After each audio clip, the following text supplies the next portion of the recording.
Salut les profs, c'est Madame Cassandre. Je vais vous présenter une ressource que j'aime beaucoup et qui me tient à cœur également. C'est Verdir l'étincelle qui a été conçu par le ministère de l'Éducation et du Développement de la petite enfance au Nouveau-Brunswick. Et puis, c'est quelque chose qui m'a été présenté lors de formation Verdir l'étincelle. C'est ça, à la fin juin dernier, on était plein d'éducateurs puis d'acteurs environnementaux. On était réunis au parc provincial du Mont-Carleton pour 2 jours d'activités en plein air, puis de découverte d'outils, puis tout ça. Puis c'était un coup de cœur extraordinaire. Fait que vraiment, j'aimerais faire vivre plus d'expériences d'enseignement en plein air dans mon école. Puis je sais qu'il y a d'autres profs qui sont allumés comme ça aussi, puis qui ont le goût d'amener leurs élèves à l'extérieur, mais qui savent pas nécessairement comment. Puis qui ont des obstacles qui sont communs. Fait que je veux vous montrer ça pour éliminer ces obstacles, pour vous connecter avec les ressources, puis que vous puissiez justement faire vivre ces belles expériences-là tout au long de l'année scolaire. Bonne rentrée en passant. Fait que le site web, c'est allumer-l'étincelle.ca/verdir-l'étincelle, ou tu peux juste écrire Verdir l'étincelle sur Google et puis ça va sortir assez rapidement. Fait que c'est une sous-section du site d'Allumer l'étincelle du ministère du Développement de la petite enfance et du ministère de l'Éducation et du Développement de la petite enfance du Nouveau-Brunswick. Fait que quand on clique sur les deux images, là, ça a l'air très simple là, que cette page-ci, là, mais quand on clique sur les images, on a accès à des dossiers PDF. Fait que je vais vous montrer.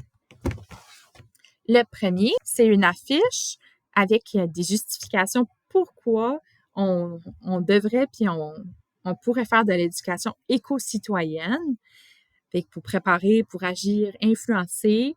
Puis ça vous donne ici des justifications pour présenter vos projets, présenter les projets initiés par les élèves à votre école pour être capable d'aller faire chercher des sous et puis de vous donner des pièces justificatives pour vos projets, justement. Et vous pouvez aller voir cette belle affiche.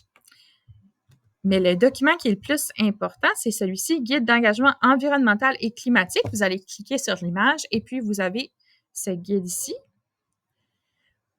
Ça vous donne surtout, ce que je trouve intéressant, c'est des ressources et des contacts pour avoir des formations gratuites, pour avoir des gens qui sont dans le milieu de l'environnement puis de l'éco-citoyenneté qui vont venir pouvoir parler gratuitement à vos élèves.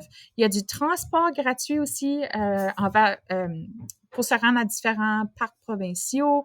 Il y a du transport pour se rendre à des endroits également, si je me trompe pas, pour travailler avec parfois pour faire venir quelqu'un des Premières Nations.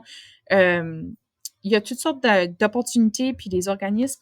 Puis tout ça, c'est réuni dans le même document. Fait que vous pourrez aller explorer. Puis il y a des liens cliquables aussi partout là-dedans. Fait que vraiment, ceci, c'est de l'or si vous voulez travailler l'éco-citoyenneté avec vos élèves.